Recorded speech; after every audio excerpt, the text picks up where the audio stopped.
আজি বিশ্ব ফিজিঅথেৰাপি দিৱস। বিশ্ব ফিজিঅথেৰাপি দিৱসৰ লগত সংগতি ৰাখি বিজয়নগৰৰ সমীপৰ উপৰহালি পুখুৰী পাৰস্থিত Hrishikesh physio' home and child rehabilitation চেণ্টাৰৰ বিশেষ পদক্ষেপ। বিশ্ব ফিজিঅথেৰাপিৰ দিনাই চেণ্টাৰটোৱে অনুষ্ঠিত কৰিলে বিশেষ ফিজিঅ' চিকিৎসা camp. Hrishikesh physio' home and child rehabilitation চেণ্টাৰৰ পৰা আমাৰ এক প্ৰতিবেদন।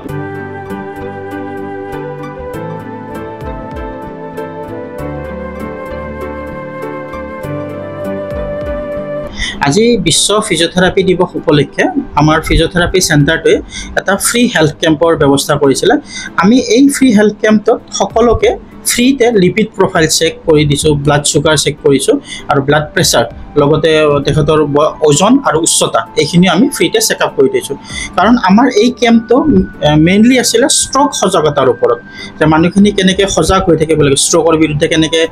যুদ্ধ কৰিব লাগিব, ষ্ট্ৰক প্ৰিভেণ্টিভ মেজাৰমেণ্ট কি আছে। যদি এজন মানুহে মেইনলি তেখেতৰ বিপিটো চেক কৰি থাকে, তেখেতৰ লিপিড প্ৰফাইলটো চেক কৰি থাকে, বা তেখেতৰ ওজন আৰু তেখেতৰ ব্লাড চুগাৰটো যদি চেক কৰি থাকে আৰু এইখিনি বস্তু যদি আমি নৰ্মেলত ৰাখিব পাৰোঁ, ভৱিষ্যতে যিটো ষ্ট্ৰক হোৱাৰ যিটো প্ৰৱণতা সেইখিনি বহুত কমি থাকে মানুহ এজন ষ্ট্ৰকৰ পৰা বাচি থাকিবৰ কাৰণে। সেয়েহে আজি বিশ্ব ফিজিঅথেৰাপি দিৱস উপলক্ষে মই এই কেম্পটোত মেইনলি সেই বস্তুখিনিয়ে ফ'কাছ কৰিছোঁ যে আমাৰ গোটেই সমাজৰ মানুহখিনি আহক, আহি পেলাই তেখেতসকলৰ এই টেষ্টখিনি বিনামূলীয়াকৈ কৰক, যাতে তেখেতসকলে ভৱিষ্যতে হ'ব পৰা ষ্ট্ৰকৰ যিখিনি সম্ভাৱনা সেইখিনি যাতে কমাই ৰাখিব পাৰে। সেইটোৰ কাৰণে পাইছোঁ। যিহেতুকে আজি বিশ্ব ফিজিঅথেৰাপি দিৱস, প্ৰত্যেক বছৰে বিশ্ব ফিজিঅথেৰাপি দিৱসৰ লগত সংগতি ৰাখি এটা থিম আপোনালোকৰ এটা ওলাই। আজি বিশ্ব ফিজিঅথেৰাপি ডেৰ যিটো থিম, সেই থিমটো কি আছিলে? আজিৰ বিশ্ব ফিজিঅথেৰাপি ডেৰ হিচাপত যিটো থিম আছিলে সেইটো আছিলে হেল্থি এজিং। তাৰমানে এইটো মেইনলি আমি যদি ভালকৈ সহজ ভাষাত ক'ব যাওঁ যে মানুহ এজন যেতিয়া বয়সৰ লগে লগে কিছুমান কাম কৰিব নোৱাৰা হৈ যায়, কিন্তু এই নোৱাৰা হৈ যোৱা কামখিনিত মানুহ এজনক পাৰা কৰি ৰাখিবৰ কাৰণে, এটা বয়সৰ পিছতো সেই কামখিনি কৰি ৰাখিবৰ কাৰণে ফিজিঅথেৰাপিষ্টৰ এটা অন্যতম ৰোল থাকে। যদি এজন মানুহে প্ৰপাৰলি এক্সাৰচাইজ কৰে, প্ৰপাৰলি তেখেতৰ ডায়েট মেইনটেইন কৰে, ভালকৈ ফিজিকেল এক্টিভিটি মেইনটেইন ৰাখে, তেতিয়াহ'লে মানুহজনে এটা বয়সৰ পিছতো তেখেতে নিজৰ ফেমিলিৰ লগত নিজে ইচ্ছা কৰিলে যিবিলাক কাম কৰিবৰ মন যায় সেইবিলাক কাম কৰিব পাৰে, বাহিৰত ওলাই যাব পাৰিব, নাতি পুতিৰ লগত খেলিব পাৰিব, নিজে ৱাক কৰিব পাৰিব, নিজৰ কাম নিজে কৰি থাকিব পাৰে, কোনো ধৰণৰ মানুহৰ ওপৰত ডিপেণ্ডেণ্ট হ'ব নালাগে। তো এই বস্তুখিনি কেনেকৈ কৰিব লাগিব এইটোৰ ওপৰতে আমাৰ আজি ৱৰ্ল্ড ফিজিঅথেৰাপি ডেৰ থিমটো আছিলে মেইনলি। হয়, যিহেতুকে আপুনি বহু বছৰৰ পৰা ফিজিঅ' এই চিকিৎসাৰ লগত জড়িত, আমাৰ এটা ভুল কনচেপ্ট আছে, আমাৰ যিখিনি আমাৰ এলোপেথিক বা আমাৰ যিখিনি ডক্টৰ আছে তেওঁলোকে প্ৰেছক্ৰাইব কৰাৰ পিছতহে ফিজিঅ' ডক্টৰৰ ওচৰলৈ আহে। এনেকুৱা ধৰণৰ কিবা কনচেপ্ট আছে নেকি যে ফিজিঅ' ডক্টৰ কিবা ৰুল ৰেগুলেশ্যন মতে কৰিব লাগে, এনে ডাইৰেক্ট আহিব পাৰে? কিবা এনেকুৱা আছে? হয়, আপুনি ভাল প্ৰশ্নই সুধিছে। এইটো একচুৱেলি আমাৰ যিটো আমাৰ হেল্থ কাউন্সিল আছে, ইণ্ডিয়ান হেল্থ কাউন্সিল যিটো আছে, এই হেল্থ কাউন্সিলৰ পৰা বহুত নতুন নতুন নটিফিকেশ্যন আহি গ'ল। সেই নটিফিকেশ্যন মৰ্মে এজন ফিজিঅথেৰাপিষ্টে পেচেণ্ট এজনক ডাইৰেক্টলি চাই পেলাই এছেছ কৰি তেখেতৰ কি প্ৰব্লেম হৈছে ডায়েগনচিছ কৰিব পাৰে। লগতে যদি তেখেতে ভাবে যে এই কণ্ডিশ্যনৰ কাৰণে মোক কিবা কিবি ৰেডিঅ'লজিকেল ইনভেষ্টিগেশ্যন লাগে, ধৰি লওক এক্সৰে হৈ গ'ল, MRI হৈ গ'ল, বিভিন্ন ধৰণৰ ব্লাড টেষ্ট হৈ গ'ল, এইখিনিও লিখাৰ কাৰণে আমাৰ হেল্থ কাউন্সিলৰ পৰা অলৰেডি নটিফিকেশ্যন আহি গ'ল। তো এজন মানুহে যদি তেখেতৰ কিবা প্ৰব্লেম হৈ আছে, ধৰি লওক নিউৰজেনিক হওক বা অৰ্থপেডিকেলি কিবা ধৰণৰ সমস্যা হৈ আছে, তেতিয়াহ'লে এজন মানুহ ডাইৰেক্টলি ফিজিঅথেৰাপিষ্ট এজনৰ ওচৰত আহিব পাৰে কনচাল্ট কৰিবৰ কাৰণে। যদি তেখেতে মানে এই কণ্ডিশ্যনটো যদি পিয়ৰলি ফিজিঅথেৰাপি ৰিলেটেড হয়, তেতিয়াহ'লে তেখেত কোনো ডক্টৰৰ তাত নোযোৱাকৈ ফিজিঅথেৰাপিষ্ট এজনৰ ওচৰতে ভালকৈ ট্ৰিটমেণ্ট কৰিলে সুফল পায়, ধুনীয়াকৈ পায়। আৰু আজিকালি মানুহৰ মাজত এই কনচেপ্টটো লাহে লাহে আহিছেও। আগতে আছিলে যে ডক্টৰে লিখাৰ পিছতে কোনোবা এজন ফিজিঅথেৰাপিষ্টক বিচাৰ খোচাৰ কৰিছিলে, কিন্তু আজিকালি জানে মানুহে, ধৰি লওক মোৰ শ্বল্ডাৰ পেইন হৈছে, ডক্টৰৰ তাত নাযায়, ডাইৰেক্টলি ফিজিঅথেৰাপিষ্টৰ তাত। মই এইখিনি সময়ত মই বহুত পেচেণ্ট পাইছোঁ, বেক পেইন হৈছে, কোনো ডক্টৰৰ তাত নোযোৱাকৈ ডাইৰেক্টলি মোৰ ওচৰত ফিজিঅথেৰাপিষ্টৰ ওচৰত আহে। তো এনেকুৱা আমি এতিয়া লাহে লাহে এই আপগ্ৰেডেশ্যনখিনি মানুহ আমাৰ সমাজৰ মাজতো আমি এই বস্তুটো অনুভৱ কৰিছোঁ মই নিজাকৈ। হয়, আপোনাৰ এই যিটো চেণ্টাৰ খুলিছে, বিজয়নগৰ যিটো চেণ্টাৰ খুলিছে, এই চেণ্টাৰটোত আপুনি কেনেকুৱা সা সুবিধা ৰাখিছে? এই মোৰ চেণ্টাৰটোত প্ৰথমটো মোৰ এই চেণ্টাৰটো মেইনলি ফ'কাছ কৰিছোঁ spinal cord injury patient, stroke আৰু যিখিনি বাধাগ্ৰস্ত শিশু থাকে, জন্মগতভাৱে যিখিনি মানুহ শিশু মানে বাধাগ্ৰস্ত থাকে, ধৰি লওক কথা ক'ব নোৱাৰে, সময়মতে খোজ কাঢ়িব নোৱাৰে, বা বুদ্ধি যিটো আমি IQ বুলি কওঁ, যিখিনি বাচ্ছাৰ কম থাকে জন্মগতভাৱে, সেই বাচ্ছাখিনিক আমি ৰিহেবিলিটেশ্যন কৰাৰ কাৰণে তেখেতক পুনৰ সংস্থাপন কৰাৰ কাৰণে তেখেতক কথা ক'ব পৰা কৰাৰ পৰা আৰম্ভ কৰি তেখেতক খোজ কাঢ়াব পৰা হোৱা কৰালৈকে গোটেইখিনি সা সুবিধা যিখিনি দৰকাৰ হয় ইয়াতে সম্পূৰ্ণৰূপে আছে আৰু যিখিনি আমাৰ ইয়াতে ফিজিঅ'থেৰাপিষ্ট আছে সেইখিনি well qualified degree holder physiotherapist হয় আৰু স্পীচ থেৰাপিষ্টটো আমাৰ লগত আছে স্পেচিয়েল এডুকেটৰ আছে এইখিনি হৈ গ'ল আমাৰ বাচ্চাৰ কাৰণে প্লাছ যদি এডাল্টৰ ফালে চাব যাওঁ আমাৰ এই কেম্পাছটো সম্পূৰ্ণ কেম্পাছটো হুইল চেয়াৰ এচেচেবল হয় হুইল চেয়াৰ এচেচেবল এইকাৰণে হয় যাতে কোনোবা এজন ষ্ট্ৰক পেচেণ্ট আহিলেও ধুনীয়াকৈ আহি তেখেতে নিজৰ বেডখনত শুই তেখেতৰ নিজৰ ট্ৰিটমেণ্টখিনি সুকলমে কৰি আকৌ ধুনীয়াকৈ গুচি যাব পাৰে তাৰ লগতে ধৰি লওক বিভিন্ন ধৰণৰ বিষজনিত কাৰণৰ কাৰণে যিখিনি ইলেক্ট্ৰথেৰাপিৰ দৰকাৰ হয় ধৰি লওক IFT হৈ গ'ল আল্ট্ৰাছাউণ্ড হৈ গ'ল অত্যাধুনিক লেজাৰ থেৰাপি হৈ গ'ল বা অন্যান্য যিখিনি ইলেক্ট্ৰথেৰাপিৰ দৰকাৰ যিখিনি মেচিন আছে এই গোটেই সা সুবিধাখিনি মোৰ চেণ্টাৰত উপলব্ধ হয় লগতে গেইট ট্ৰেইনিঙৰ কাৰণে ধৰি লওক মানুহ এজনৰ ষ্ট্ৰ'কৰ কাৰণে ষ্ট্ৰ'ক হোৱাৰ পিছত মানুহে কি খোজ কাঢ়িব নোৱাৰে তো খোজ কঢ়াৰ কাৰণে যিখিনি ট্ৰেইনিং কৰিব লাগে সেই ট্ৰেইনিং কৰাৰ কাৰণে এটা ট্ৰেডমিল আছে আমাৰ লগত বিভিন্ন ধৰণৰ বেলেঞ্চ ট্ৰেইনিঙৰ কাৰণে মানে লাইন অফ ৱাক আছে তো তেনেকুৱা ধৰণৰ এক্সাৰচাইজ বা এক্টিভিটিজ কৰিব পাৰোঁ ইয়াতে যথেষ্ট পৰিমাণৰ জাগাৰ লগতে ইকুইপমেণ্টছৰ গোটেইখিনি ধুনীয়াকৈ আছে যিহেতুকে আজি আপুনি এটা ব্যতিক্ৰমী এটা প্ৰয়াস কৰিছিলে আপুনি কেনেকুৱা ধৰণৰ আপুনি আজি সঁহাৰি পালে আজিৰ সঁহাৰিটো বহুতেই ভাল আমাৰ ৰাইজৰ পৰা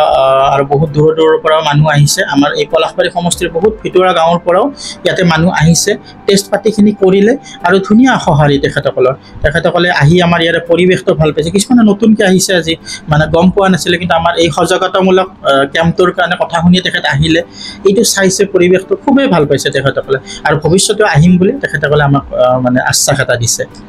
আমি বিচাৰিছোঁ আমাৰ দৰ্শকৰ জ্ঞাতাৰ্থে আপোনাৰ যিটোকে বৰ্তমান চেম্বাৰত আপোনাৰ এই চেণ্টাৰটোত বহুতবিলাক পেচেণ্ট আমি দেখিবলৈ পাইছোঁ আপুনি আমাক কেজুৱেলি যদি কিছু পেচেণ্টক কেনেকুৱা ট্ৰিটমেণ্ট চলিছে আমাক দেখুৱাই বুজাই দিয়ে নিশ্চয় আমাৰ দৰ্শকৰ উপকৃত নিশ্চয় আমাৰ OPDত আমাক লৈ যাম আপোনালোকক তাতে আমি গোটেইখিনি বস্তু দেখুৱাই দিব পাৰিম এইটো একচুৱেলি আমি মেইনলি শ্লিপ ডিছৰ কাৰণে ট্ৰিটমেণ্ট কৰি আছোঁ এইটো যিটো মই কৰি আছোঁ এইটো ফিজিঅ'থেৰাপিৰ মেনুৱেল থেৰাপিৰ আণ্ডাৰত পৰে এইটোক কয় স্পাইনেল মবিলাইজেশ্যন কৰা বুলি ঠিক আছে কাৰণ বহুত ধৰণৰ মানে মেল পোশ্চাৰৰ কাৰণে মানুহৰ কি হয় স্পাইনডাল আমাৰ যিটো কাৰ্ভেচাৰ থাকে লৰ্ডোচিছ বুলি যাক এইটো ডিক্ৰিজ হৈ যায় কমি যায় আৰু যেতিয়া লৰ্ডোচিছটো কমি যায় তেতিয়া কি হয় ডিছটোত এক্সট্ৰা প্ৰেছাৰ পৰে আৰু সেই প্ৰেছাৰটোৰ কাৰণে ডিছখন বাহিৰৰ ফালে ওলাই আহে আৰু ওলাই অহাৰ লগে লগে কি হয় নাৰ্ভত কম্প্ৰেছ কৰে আৰু এই কম্প্ৰেছনৰ পৰা কি হয় ডাইৰেক্ট ভৰিৰ ফালে এটা জিনজিননি গৈ থাকে মই যিটো কৰি আছোঁ এইটোক মবিলাইজ কৰা বুলি কয় এই মবিলাইজেশ্যন কি কৰিব ৰাজহাড়ৰ মাজত যিবিলাক ফেচেট জইণ্টছ থাকে এই ফেচেট জইণ্টছবিলাক ফ্ৰী কৰিব লগতে যিটো স্পাইনেল যিটো কাৰ্ভেচাৰ যিটো লৰ্ডোচিছ বুলি কয় এই লৰ্ডোচিছটো আকৌ আগৰ জেগাত অহা ঘূৰি অহাত সহায় কৰে আৰু এইটো কিছু পৰিমাণে ডিছখন ভিতৰত যোৱাটো হেল্প কৰে যিটো ওলাই অহা ডিছ থাকে উইদাউট এনি চাৰ্জাৰী কোনো ধৰণৰ মানে অপাৰেশ্যন নকৰাকৈ এনেকৈ মবিলাইজেশ্যন টেকনিকেৰে বহুত ভাল ৰিজাল্ট এটা পোৱা গৈছে এইটো কিমান দিনৰ বাবে কৰিব লাগিব এইটো আমি ইয়াতে 25 ডেজৰ এটা কোৰ্চ দিম শ্লিপ ডিছ হ'লে এই 25 ডেজৰ ভিতৰত আমি সম্পূৰ্ণৰূপে তেখেতসকলৰ ইলেক্ট্ৰথেৰাপি মেনুৱেল থেৰাপি গোটেইখিনি লগ লাগি পেলাই 25 ডেজৰ ভিতৰত এজন শ্লিপ ডিছৰ পেচেণ্ট সম্পূৰ্ণৰূপে সুস্থ হৈ উঠি যায় আমাৰ ইয়াতে ধৰি লওক পৰিফালে ৰেডিয়েশ্যন থকাই হওক বা স্পাইনেল কাৰ্ভেচাৰ হওক আৰু লগতে তেখেতসকলক আমি বিভিন্ন ধৰণৰ এক্সাৰচাইজ হোম এক্সাৰচাইজ প্ৰগ্ৰেম আমি শিকাই দিওঁ যিখিনি কৰি তেখেতসকলৰ স্পাইনেল কাৰ্ভেচাৰটো আগতকৈ আৰু ভালো কৰিব পাৰে আৰু এই অসমে থকা যিখিনি মাংসপেশী থাকে এইখিনিও শক্তিশালী কৰিব পাৰে এই এক্সাৰচাইজৰ জৰিয়তে তেতিয়া ভৱিষ্যতে দৃষ্টি আৰু পিছৰ ফালে ওলাই অহাৰ চান্সটো কমি গৈ থাকে তেতিয়া আহিছে মই ছয়গাঁৱৰ পৰা কি অসুবিধা হৈছে মোৰ কমৰৰ পৰা ভৰি এখন একেবাৰে মানে বুলিব নোৱাৰা হৈ গৈছিলোঁ ছাৰৰ তাত আহি মই বহুত সুস্থ হ'লোঁ মই বুলিবও পৰা হ'লোঁ আৰু বহুখিনিয়ে ভাল পাইছোঁ মই কিমান দিনৰ পৰা চিকিৎসা লৈ আছে মই 1 মাহ 15 দিনমান এতিয়া হৈ গ'ল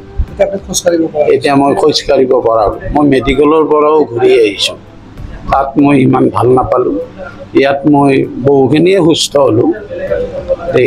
এতিয়া আশা আছে মোৰ নিশ্চয় মই ভাল পাম কাৰণ মই এতিয়া ভালকৈ বুলিব মানে পাৰা হৈ গৈছোঁ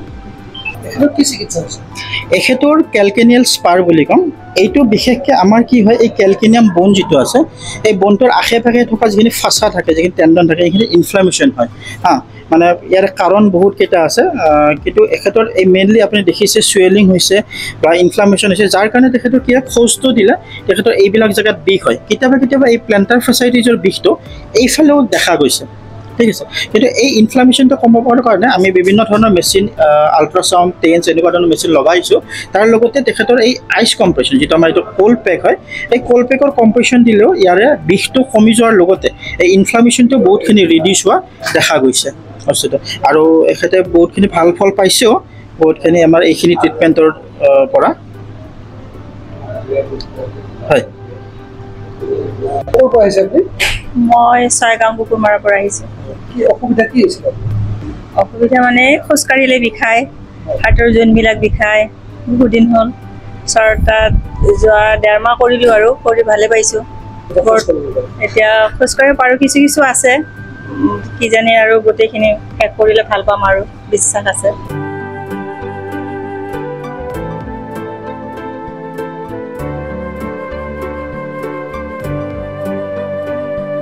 আপোনালোকে এতিয়া ইতিমধ্যে গোটেইখিনি বস্তু দেখিলে আমি কেনেকুৱা ধৰণে ট্ৰিটমেণ্ট কৰোঁ কি কি মেচিন আছে তো আশা কৰোঁ আমাৰ অঞ্চলবাসী ৰাইজ ইয়াতে আহিব তেখেতসকলৰ যদি কিবা বিষ ৰিলেটেড সমস্যা থাকে আহক তেখেতসকলে মোৰ ফালৰ পৰা এটাই আহ্বান আমাৰ লোকেল মানুহখিনিৰ কাৰণে আমাৰ এই পলাশবাৰী সমষ্টিৰ মানুহখিনিৰ কাৰণে পইচা পাতিৰ কথা বিশেষ চিন্তা কৰিব নালাগে যদি তেখেতসকলে কিবা এনেকুৱা বিষ ধৰণৰ কথা যদি ভুগি আছে এবাৰ আহক আমাৰ ওচৰলৈকে Rishikesh physio' home and child rehabilitation চেণ্টাৰলৈকে এবাৰ আহক তেখেতসকলৰ সমস্যাটো কওক তাৰ কাৰণে আপুনি কি কৰিব লাগে কি আমাৰ পৰা উচিত পৰামৰ্শ দিম তেখেতসকল আৰু সেইমতে তেখেতসকল আগুৱাই গ'লে হয় আমাৰ লোকেশ্যনটো হৈছে ওপৰহালি পুখুৰী পাৰ কিৰণজলি ৰেষ্টুৰেণ্টৰ ঠিক কাষতেই আৰু এইখিনি আপোনাৰ বিজয়নগৰৰ অঞ্চলটোতে পৰে শদিয়াৰ পৰা ধুবুৰীলৈ বৰাকৰ পৰা ব্ৰহ্মপুত্ৰলৈ সকলোৰে মাজত চিনাকি এটা নাম প্ৰাতঃ টাইম থলুৱা ভাষা কৃষ্টি আৰু সত্য বাতৰিৰ আধাৰত প্ৰতিষ্ঠিত খবৰ প্ৰাতঃ টাইমৰ প্ৰতিটো বা বাতৰি পুংখানুপুংখভাৱে চাবলৈ Facebook YouTube website Twitter Instagram আৰু ব্লগাৰ পেজত লাইক আৰু ফ'ল' কৰক